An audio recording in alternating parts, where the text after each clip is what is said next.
老人死了15年，身体却没有腐烂，甚至散发出淡淡的清香，手指甲还在生长，连血管都清晰可见，甚至还长出了黑头发。家人都认为奶奶并没有死，只是睡着了而已。他们会定期给奶奶剪指甲，每天还要给奶奶擦身体，单独给她做饭。看着成为一具干尸的老太太，节目组也震惊了。原来15年前，奶奶突发疾病住院，在9天不吃不喝的情况下，竟然喷出了16斤便便，接着就断气了。奇怪的是，体温并没有下降，一直维持在36度，身体也不僵硬，除了没有气息外，没有任何去世的症状。家人把奶奶接到了家里，慢慢就变成了一具干尸。专家说，只有在极其干燥或者寒冷的地方，才有可能形成干尸。然而当地的天气高温潮湿，这种环境下没有腐烂，就很不科学。节目组觉得可能做了防腐处理，但家人却说并没有做过任何处理，还说奶奶有个特别的习惯，那就是吃斋，一吃就坚持了50年，这有可能是奶奶肉身不腐的原因之一。奶奶的事在当地广为流传，很多人慕名而来，想要一睹真容，还觉得他家的井水有神奇的功效，都用瓶子接水喝。至于究竟是什么原因，专家也没有给出解释只能说真的很神奇。然而下面这面墙也很奇怪，他家的墙会哭，只要静静的听，就能听到抽泣的声音，整整哭了10天。店主说有时用力敲2下，他又会稍微停一会儿，越到晚上哭声越大，搞得人心惶惶，顾客都被吓跑了。工作人员录下声音，找到了专家，对声音进行了波长分析，总之结论就是这声音明显是一种有生命的东西。真是见了鬼了，难道墙是活的，它有心跳？大家才不信。店主请来了装修师傅，这师傅一来也不敢得罪这墙，大家鼓励了他好久才开始。现在墙上打了个洞，内窥镜往墙里一看，就看到了2只闪亮的眼睛，师傅被吓了一跳，仔细一看，原来是只小猫咪，墙上都是抓痕，看起来现在已经精疲力尽了。那它是怎么钻进去的？节目组检查了屋顶，猜测是通过屋檐下的缝隙钻进去的，在墙壁之间穿行时不慎跌落到了墙里面。店主说这只猫我见过，之前一直在我店门口转悠。店主决定明天拆墙救它，可第2天墙里一点动静没有，通过手机观察，里面空空如也，猫咪不见了。专家认为猫咪已经自己逃脱了，强大的求生欲让它克服了种种困难，最终爬了上来。几天后，小猫咪果然出现了。然而下面这家也发生了一件怪事，他家经常无缘无故的出现长头发，有长有短，最长的有2米，比他本人都高，有时出现在厕所，有时出现在卧室，拔一跟自己的头发做对比，大小几乎一模一样。他觉得这就是人的头发，关键他家人都是短发，而且最近来家里的人也都是短发。一开始呢还误会了老公，以为是老公在外面带来的。这种现象呢是1周前开始出现的，老公当时在叠衣服，就发现了一根长头发，衣服是刚从烘干机里拿出来的，他赶紧查看烘干机，里面却干干净净，毛都没有。慢慢的头发出现了越来越频繁，看着吓人。房子呢是他们租的，刚住进来也没几个月，而且像这样的房子租金却很便宜，当时房主也是很着急的往外租，他们怀疑房子里发生过不好的事情，难不成真的有鬼？节目组带着毛发找到专家，专家看了半天，说从粗细大小上来看和头发确实很像，接着又在显微镜下观察，结果专家却说这并不是头发，那这到底是啥呢？专家说这就是裤子上的线头而已。接着妻子检查了衣服，果然在一件西装上抽出了一模一样的线头，长度也完全符合。虚惊一场。好了，我是预备关注我，每天一个迷惑行为大赏。深夜全村人都不睡觉，全部守在一个摄像机前面，摄像机正对着黑漆漆的山坡，只为拍到一个熟悉又恐怖的面孔。村里人最近被这东西搞得精神崩溃，每到夜幕降临，村里山坡上就会出现一张脸，脸部轮廓非常清晰，就这样一直盯着整个村子。很多人自从见过这鬼脸后，每天都做噩梦。村长说山坡之前就是墓地，到现在还有好几座坟墓，已经不知道墓主人是谁了。大妈还说在她小时候，山坡上就发生过一起惨案，一家3口惨遭灭门，村民都觉得肯定是那个心怀怨恨的人来索命了。来到傍晚，节目组对着山坡架起了摄像机，准备全程记录。村民都聚集在摄像机前面，都在等那张脸出现。天渐渐黑了下来，那张脸也准时浮现，有鼻子有眼的，像是一个男人的脸。村民议论纷纷，越说越离谱。摄像小哥壮着胆子，决定近距离多角度观察。走到鬼脸的位置，却只有一棵大树而已，稍微波动下藤蔓，这鬼脸的形状一下子就变了。换了几个角度再看，一下子就明白怎么回事了。原来这鬼脸是路灯照在大树上形成的阴影，对称的阴影就成了眼睛，树干成了鼻子，藤蔓就成了脸的轮廓，一切都是错觉而已。知道真相的村民终于松了一口气，说现在看起来更像是一张笑脸，感觉可爱多了。他们在水下寻宝，不仅找到了一箱金币，还意外找到了一个骨灰盒。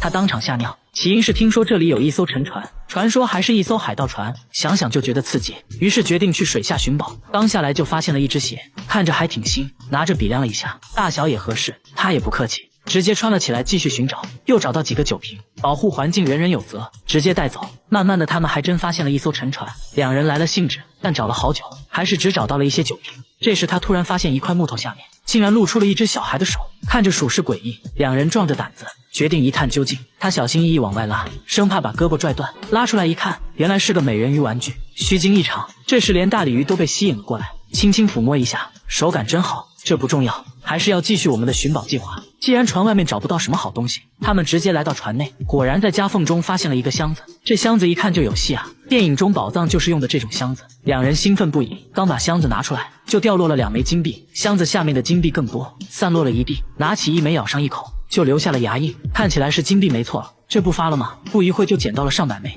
两人回到岸上把金币藏好，他们认为下面肯定还有更多好东西，决定继续下水寻找。谁都想不到，两人这一去差点崩溃，甚至连警察都来了。他刚下去没一会，就发现了一个锈迹斑斑铁盒子，掂了一下分量很重，还用塑料袋装着。他高兴坏了，估计里面可能又是金币。慢慢掏出来，方方正正的，里面好像还有个盒子。但就在这时，里面突然泄露了一些粉尘状的物质，翻个面一看，上面还有字。他扫了一眼，当场吓尿，这盒子竟然是个骨灰盒，吓得赶紧往岸上游。毕竟第一次遇到这情况，他们商量了半天，也不知道如何处理，最后决定报警。等警察来后，也没有查询到骨灰主人信息。那现在看来，最好的解决方式就是把骨灰放回原位，让他在水下静静的待着，也算是对死者的一种尊重。每次经过这个天桥，他的车就会无缘无故的鸣笛，双手根本没按喇叭，来回多次验证，每一次都鸣笛。晚上经过这里，喇叭声音还变得更大。然而其他车辆并没有出现这现象，这种情况只发生在小哥身上，你就说怪不怪吧。而且听说之前有对小情侣在天桥上吵架，男的错手把女的推下了天桥，正好被一辆卡车撞到，当场死亡。撞人的就是这种货车，他的货车就是刚买的二手车，买的时候很便宜，他还以为捡了个大漏，该不会撞死人的车就是这一辆吧。大家找来专家，专家认为是喇叭本身出了故障，换上了一套全新原厂喇叭后，再次开车经过这里，喇叭还是自动鸣笛，这就有点怪了。他现在非常尴尬，前面堵车，他正好停在天桥下面，喇叭还一直响个不停，别人都以为他这人有毛病。专家又研究了半天，发现喇叭开关很灵敏，一些微弱的电信号都会导致喇叭电路接通，初步推测可能是附近有无线电干扰导致的。天桥上就有类似避雷针的无线电装置，用仪器一测，果然发现了很强的无线电信号，就是这个信号导致了汽车自动鸣笛。那现在要做的就很简单了，改装整个喇叭系统就好了。每到深夜，健身器材上就会吊着一个怪东西，来回摇晃，看着像人，但又看不出腿在哪。大家决定白天再来，白天就看到一位大妈倒挂在上面，一动不动。小哥壮着胆子上前查看，大妈一句安宁哈撒哟，吓得小哥连连后退。大妈说自己在锻炼而已，问他多大年纪了，大妈说也没很大，今年72，每天都要倒立5个小时，说这种倒挂方式能锻炼全身。说着就展示了一遍，动作行云流水，这把旁边的大妈都看傻了。小哥歉歉地问有没有尝试过这种锻炼方式，大妈露出了一副关怀智障的眼神。大家找来4个小伙子和他 PK， 小伙子们信誓旦旦，根本不把大妈放在眼里。比赛才过了1分钟，有人就双腿不停颤抖，很快败下阵来，另一个还可以，足足坚持了2分钟才缴械投降。只有大妈还在一动不动地挂着，显得十分轻松。剩下的2个小伙继续挑战，没过2分钟也放弃了。即使在家里，大妈也不会停止锻炼，就这样倒立看电视。一旁的老伴已经见怪不怪了，做菜吃饭也要时刻劈叉来锻炼柔韧度，甚至在他70岁的那年还得到了瑜伽教练的证书，真的是有够疯狂。他的眼睛会喷水，倒上一杯汽水，直接用鼻子喝，喝完捏住鼻子掰开眼皮，只听吱的一声，一道细水柱从眼角喷了出来，喷出了2米远，足足持续了5分钟。这还没完，他又拿出一个气球塞进耳朵，捏住鼻子后，气球竟然一点点的变大，耳朵直接成了打气筒，不一会就把气球吹爆了。接下来他又表演了其他几个绝活，都是在眼睛射水基础上延伸出来的。他说做这些就是为了好玩。之前看了一个狗血韩剧，非常感人，但很奇怪，看着看着家里的天花板突然开始漏水，但外面并没有下雨啊。原来不是天花板漏水，是自己的眼泪喷出来了。这才知道自己还有这种绝技。从此他开始不断挑战自己，从刚开始喷得很短，慢慢到现在能喷2米远。现在他还要做个更大的挑战，用眼睛喷水灭蜡烛。结果喷出来的水流太小，没有成功，对着镜子左看右看，不应该呀。接着打了几个喷嚏疏通鼻腔，又试了几次还是不行。原来小哥是感冒了，他表示等自己好了会继续挑战。听说世界纪录能喷4米，自己准备刷新下。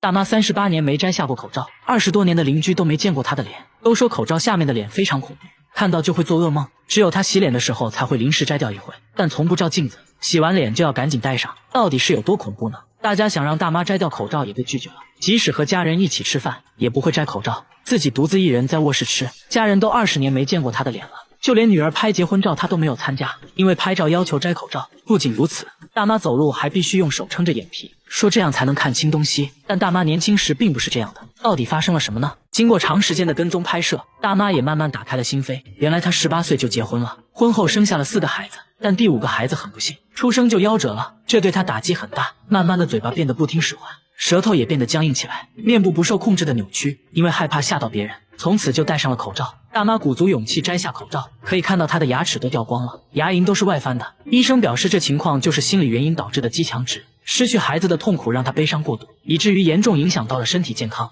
医生制定了详细的康复规划，相信大妈的症状会慢慢得到改善。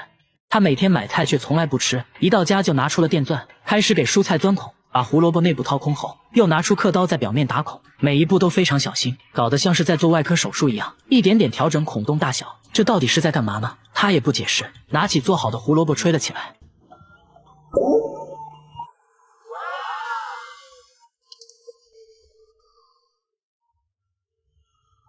这真的还是胡萝卜吗？大家决定升级挑战，拿来了西瓜、鸡蛋和大葱。小哥轻蔑一笑，手起刀落间就把3样食材变成了乐器。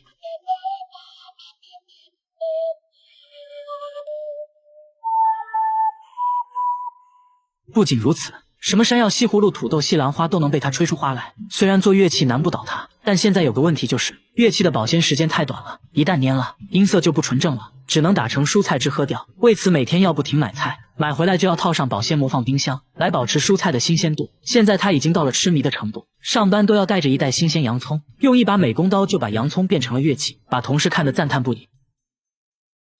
他出门随身拿着一把剪刀，见人就盯着别人的头发看。他并不是理发师，只是想要别人的一根头发，把头发固定住。接着又拿出微雕刻刀，这是要干嘛呢？他说要在头发丝上刻字，这不开玩笑吗？大叔也没回应，自顾自的比比划划。随后又给头发涂了一层白色的颜料，在显微镜下文字还真就显现出来了。5毫米长的头发丝上竟然密密麻麻刻了105个字。不仅如此，他还可以在沙砾上刻字，也能在5厘米的石板上写一部千字文，这可不是一件简单的事。他需要2年才能全部完成，期间要更换20多种刻刀，比硬币小很多的铁块上也能刻800多个字。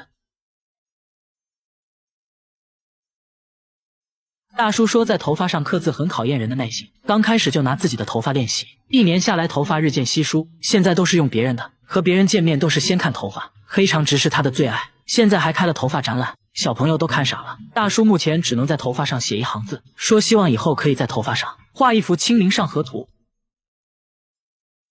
他把一坨大便锁在了保险箱里，还说这大便价值100万，里3层外3层的打开，这不就是块石头吗？但他说这是金鱼的便便，名叫龙涎香，高档香水就是用这玩意做的，比黄金还要贵10倍。拿在手上，明显比真正的石头要轻很多，闻起来还有种雨后的泥土味。难道真的是龙涎香？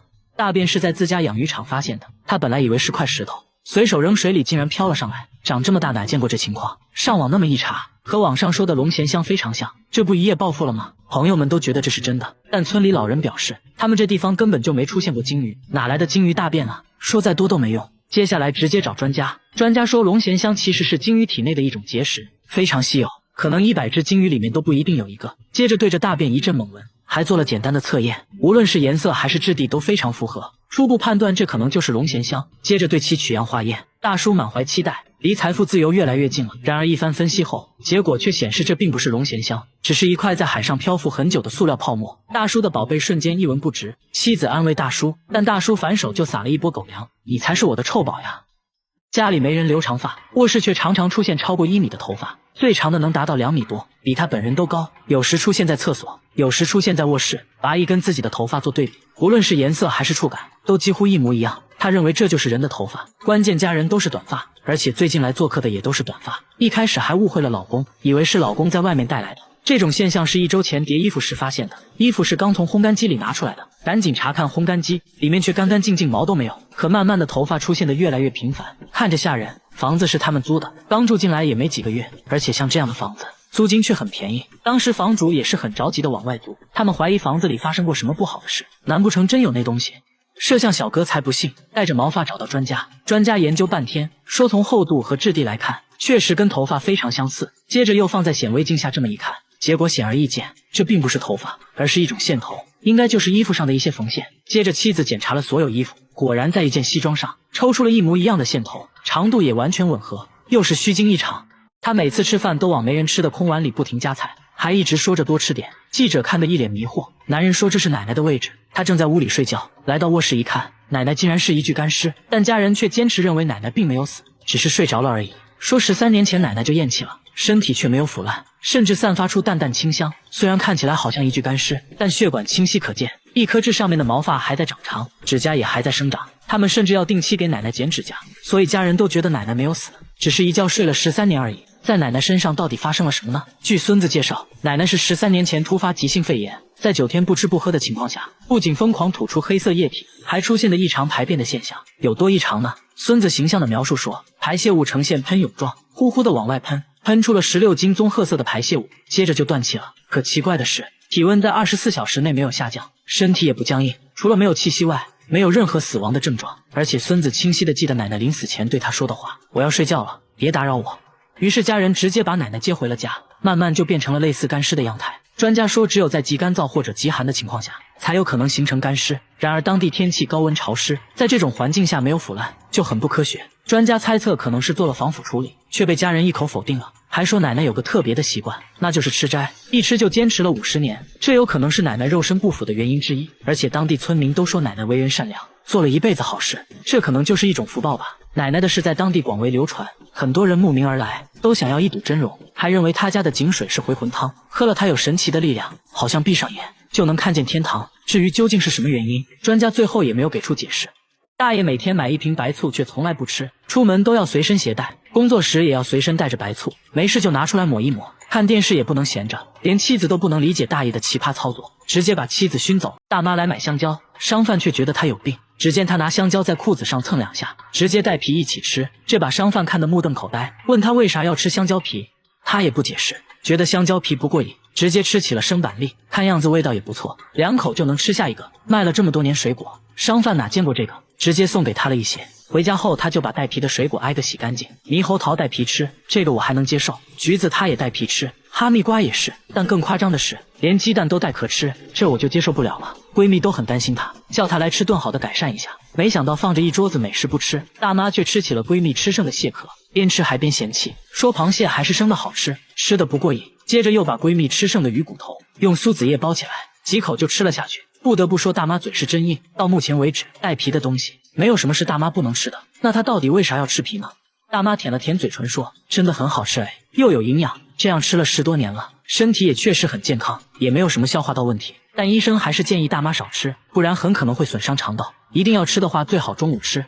大妈在门上装了4把锁，还把电饭锅放在衣橱里，这么安全的家她却不住，整天推着婴儿车睡在公共厕所，婴儿车被严严实实包了起来，里面还时不时发出怪声。关键这大妈也没孩子，问她里面是什么，大妈一句话没说，转身快速离开了。等再次遇到她，大妈正在吃猫罐头，还往婴儿车里放了一点，突然里面就伸出一只毛茸茸的小手，这才看清楚，原来里面还有一只猫。夜幕降临，大妈就来到公共厕所准备睡觉。为啥有家不回，天天露宿街头呢？沟通了好长时间，大妈终于讲话了，说就算在外面冻死也不敢回去，家里那个怪东西一直跟着她，还一直偷自己的东西，家里到底有什么让她如此恐惧呢？大家提议跟她一起回家看看，毕竟人多势众。大妈同意了。来到门口，大家就隐隐感觉家里确实不简单。大门被她装了4把锁，挨个打开一看，里面还有一扇防盗门，上面还有2把锁。刚进来，大妈就赶紧用柜子挡住了门，屋里窗帘紧闭，没有一丝光亮。她甚至把电饭煲放在了衣橱里，说是怕有人偷，但真的有小偷吗？在大妈的同意下，大家安装了摄像机，看能不能抓到她说的那个怪东西。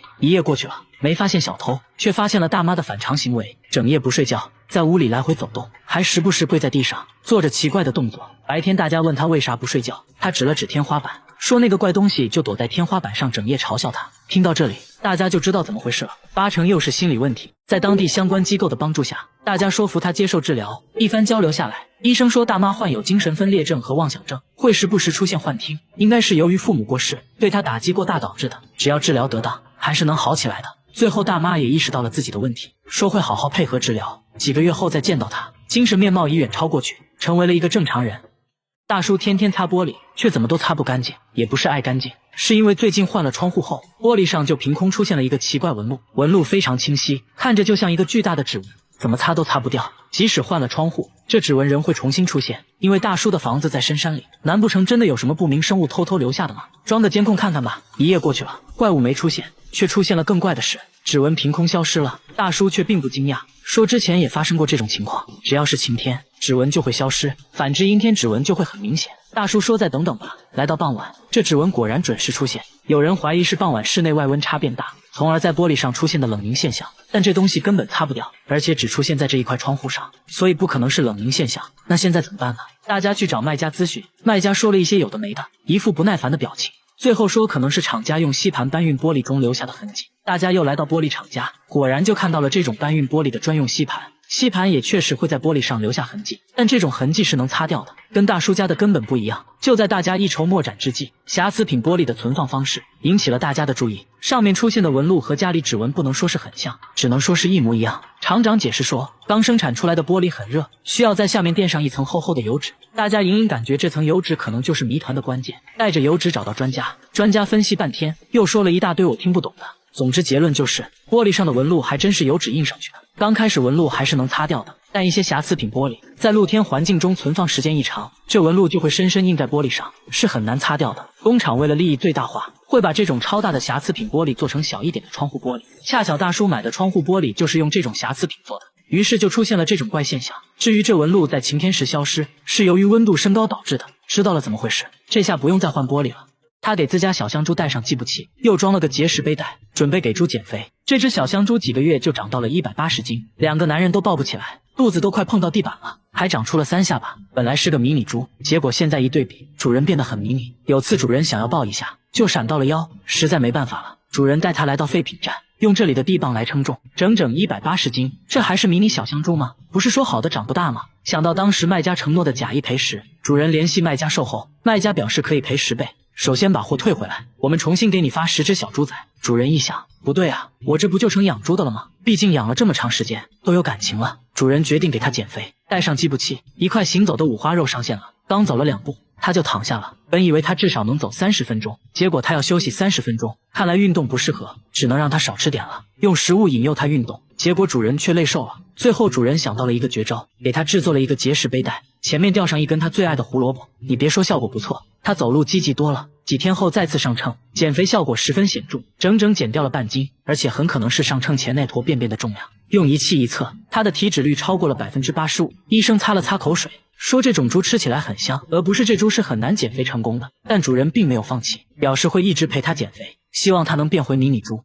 大妈用胶带把天花板的灯都封了起来，又在客厅放了4台空气净化器，24小时开着，说是为了保命。因为他家天花板一直飘来一股恶臭，闻着像腐尸的味道，把天花板上的孔洞封死后，臭味反而越来越大，连厨房上面也传来了恶臭。不过最臭的还要数卧室，一开门恶臭扑鼻而来。丈夫对于这种气味表示还好，因为他有鼻炎闻不到，但这可苦了大妈了，经常被熏得睡不着，不得已装上了4台净化器，但并没什么效果。天一亮他就出门，家里一刻都待不下去。为了搞清楚怎么一回事，专家用设备分别检测了天花板和厨房，数值都很正常。随后来到卧室，瞬间数值爆表，越靠近化妆台数值越大。化妆台上的一个小盒子引起了专家的注意，大妈说这是保湿霜，已经很久没用过了。拧开盖子，一股恶臭袭来，差点把专家送走。用仪器测了一下，数值超过了34，要知道下水道的气味也才20左右。仔细一看，原来这保湿霜早就过期变质了，家里的恶臭就是从保湿霜里飘出来的。因为一直开着卧室的窗户，臭味就被吹得满屋都是，让他误以为是天花板上传来的。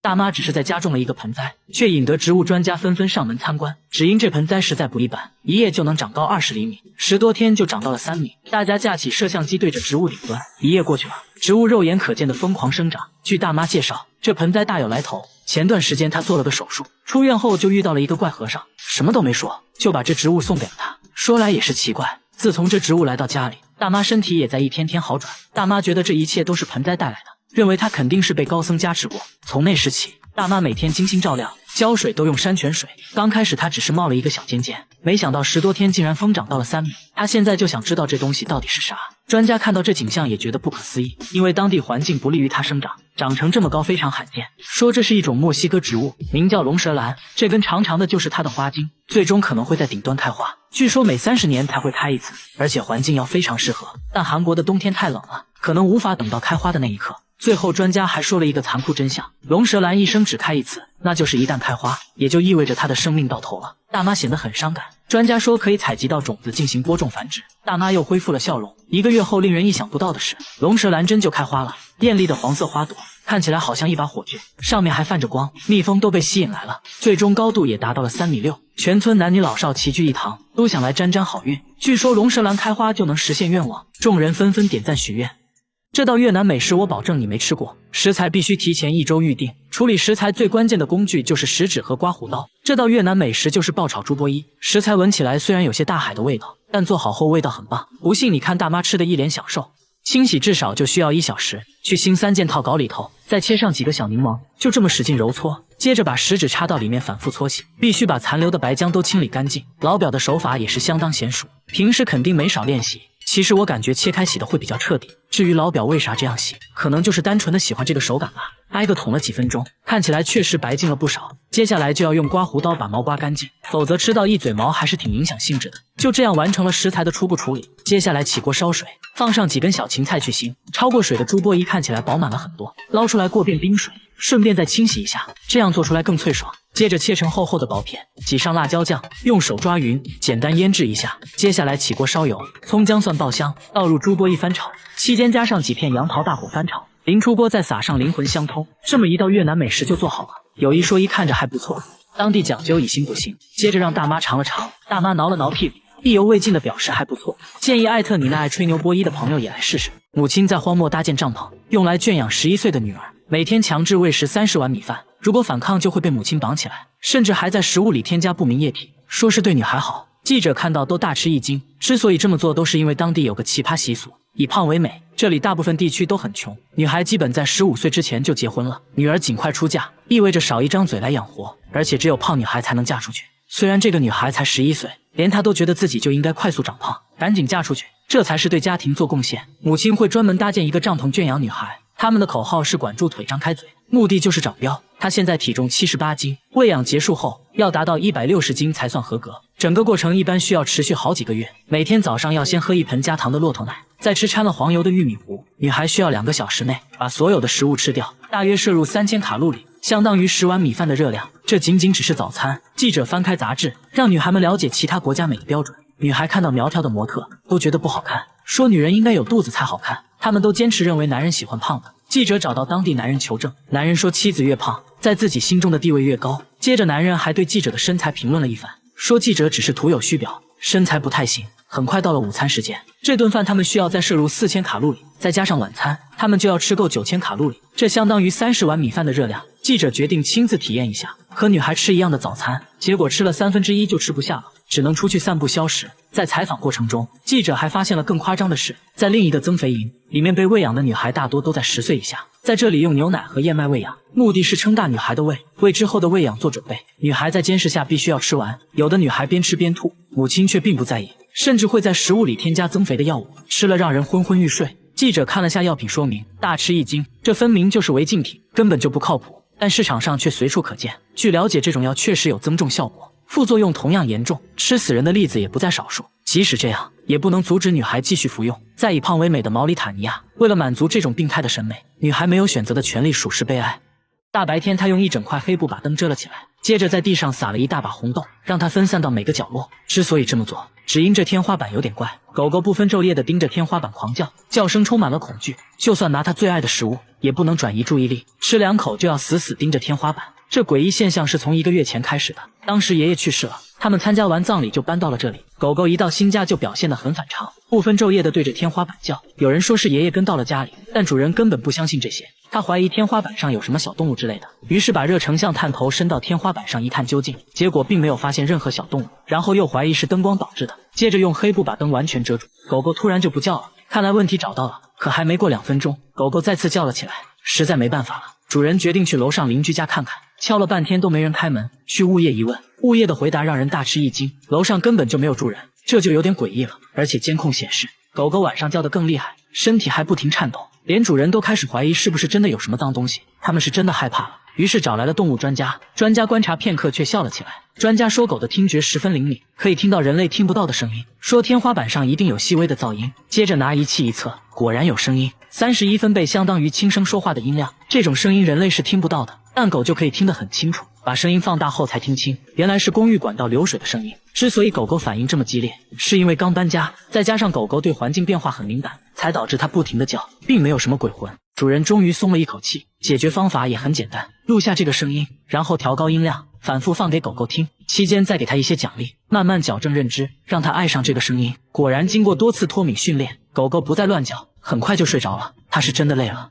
在这个小区开窗户必须要戴上帽子，还要在规定时间内关好窗户，拉上窗帘，接着在阳台外再放上几只小老鼠。只因这小区外面有个怪东西，小区住户每次开窗前都很紧张，要先仔细观察一番，然后小心翼翼地开窗。有时为了安全，他们不得不戴上帽子，但还是被什么东西狠狠踹了一脚，帽子上都留下了重重的脚印，就好像被石头砸到一样。仔细一看，这东西竟然是只红隼，凶狠中透露着一丝沙雕。小区业主都不明白它为啥会不停地攻击大家，外面明明没有它的身影，只要一打开窗户，瞬间就会飞到你面前发起攻击，根本反应不过来，有时还会悬停在空中，恶狠狠地盯着大家，好像有什么深仇大恨一样。专家表示，红隼一般不会主动袭击人类，猜测附近一定有它在意的东西。大家安装摄像机仔细观察，果不其然，在空调外机附近还真发现了异常，这里面竟然有一窝小红隼。原来红隼妈妈把大家都当成了潜在威胁，所做的一切都是为了保护孩子。就在这时，又出现了另一只红隼，应该就是幼鸟的父亲。夫妻俩分工明确，爸爸负责出门找吃的，妈妈负责小家伙们的安全。小红隼胃口很大，每次抓来的食物都不够吃，爸爸只能不停地出门找食物。这时专家又发现了新问题，小红隼已经到了练习飞行的时候，却迟迟没有离巢，应该就是由于食物短缺，导致小红隼长得比较慢。为了让它们早点回归自然，大家决定给它们营造一个安心的环境，每天规定时间内就不在阳台晾衣服了，接着还给它们提供了充足的食物。红隼妈妈看到小老鼠，激动到不行，天上掉馅饼啊！这时一下叼走一个，果然一孕傻3年，抓到半空竟然被小老鼠挣脱了，还好凭借高超技艺在空中再次抓了回来。希望小红隼能赶快长大，早点学会飞行，回归自然。他从不买菜，天天却有吃不完的蘑菇，他却怕到不行，因为自从搬进新房后，房子竟然开始长黑色蘑菇，一天就能长高半米，到了晚上还会化成一滩黑水，看着非常瘆人。拔掉后隔天就会重新冒出来，还越长越多，业主直接被吓哭了。把地板拆开才发现，情况比想象的还可怕，蘑菇就长在卫生间墙角。大概1个月前，墙角第一次长出蘑菇，当时他也没在意，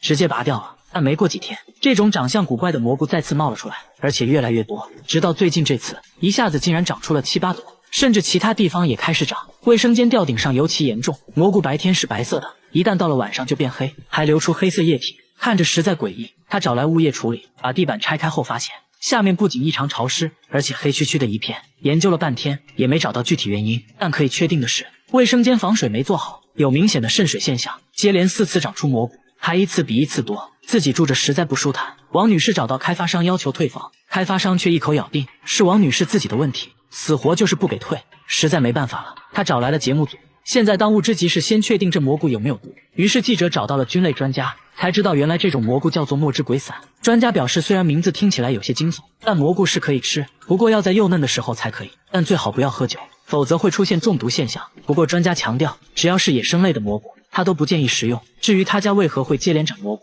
专家猜测木地板上应该有很多的孢子，孢子呢就相当于蘑菇的种子，再加上地板潮湿，刚好温度和湿度都比较适合，于是就重新萌发生长了。要彻底解决王女士的心理负担，就要彻底解决墙角长蘑菇的事。专家建议，第一就要对地板进行更换和清理，第二要保持屋内干燥和通风。在记者的帮助下，他再次联系上了开发商，对方表示会彻底进行清理。目前呢已经对卫生间墙角进行了整改，原有的地板已经拆掉了，地基也进行了清理，之后会重新做卫生间的防水，相信问题可以得到解决。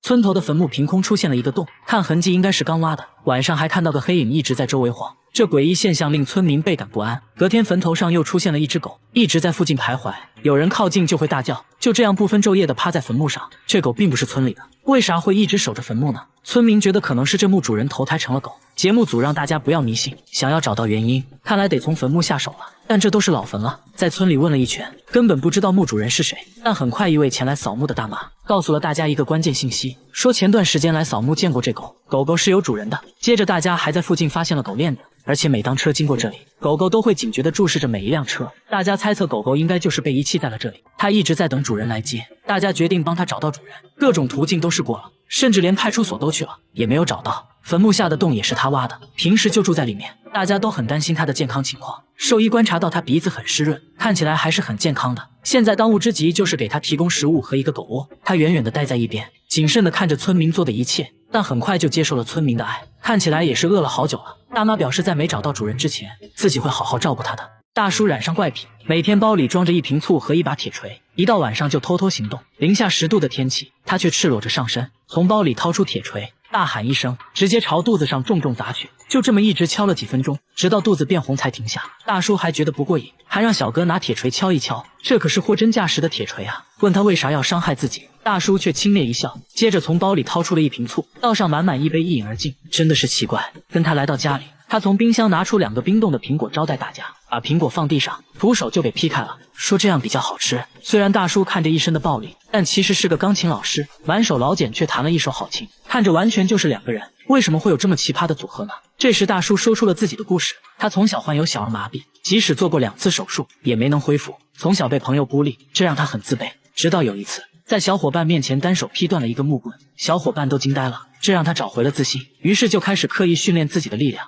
开启了这种独特的运动方式，而且医院也去过了，内脏啥的确实没问题，这下可以安心的继续锻炼了。大家千万不要模仿哦，在这个村子睡觉必须要戴耳塞，否则凌晨就会醒来，还要在本子上记录着醒来的时间。他们都是被一个怪声吵醒的，每到凌晨，整个村子就会传来龙的叫声，